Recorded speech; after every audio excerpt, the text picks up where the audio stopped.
Welcome to our class, which is called Social Media, History, Theory, and Practice. I'm Steve Spence, and I've been teaching at Clayton State now for about 17 years. And I've been teaching online for about 10 of those years, though with a pretty large gap in between. For this online class, we'll be using two different websites this semester, and I thought it would be appropriate to start by introducing them. The first website belongs to the university. You're probably familiar with it already, and it's called Georgia View. Georgia View runs a software package called Desire to Learn, or D2L, and it's available at clayton.view.usg.edu.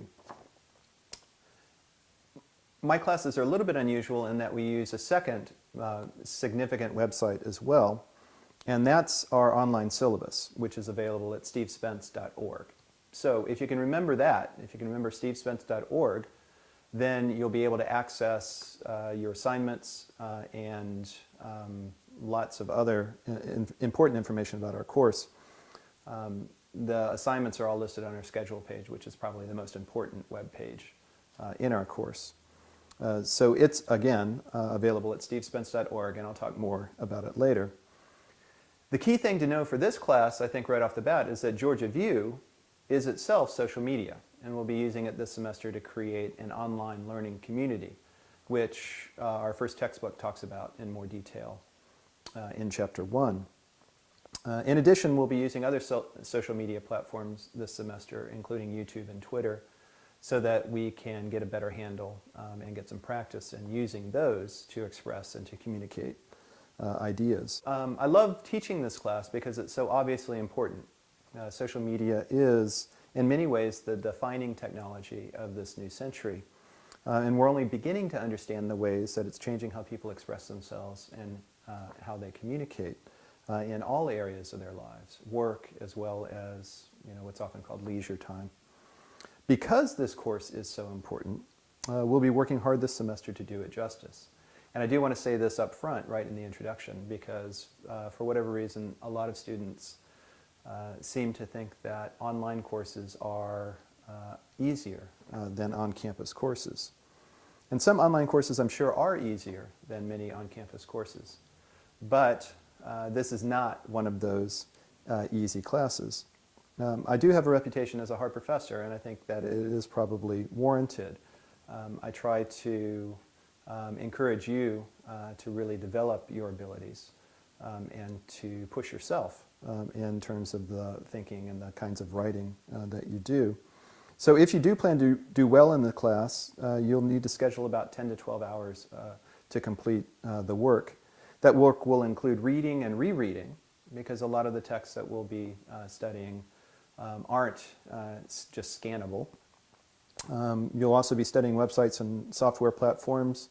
You'll be training to use these software platforms and learning how to create things in YouTube, for example. You'll be creating video and writing discussion paragraphs and longer assignments. You'll be responding to other people's writing, which is a key part of the discussion aspect of this class.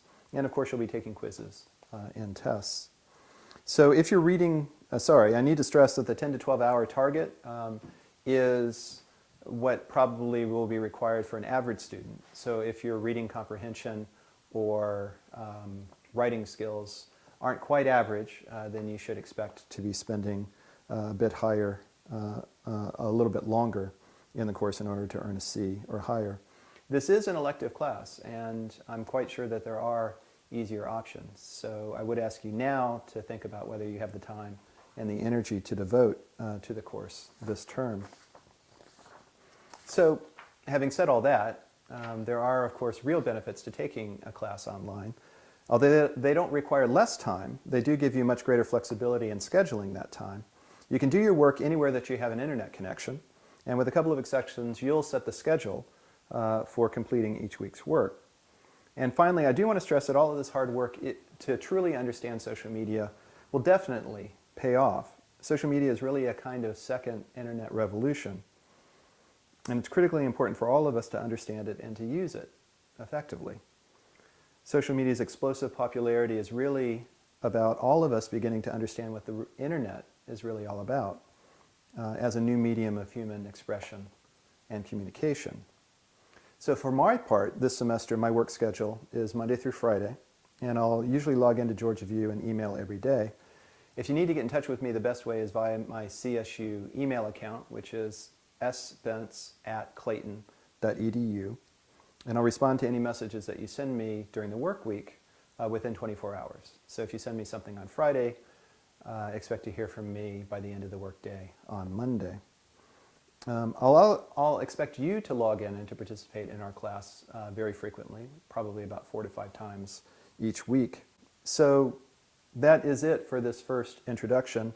In the second part, I'll take you through the 2 websites that make up our course. So thank you for your attention, and I look forward to talking with you more individually and more extensively over the course of the term.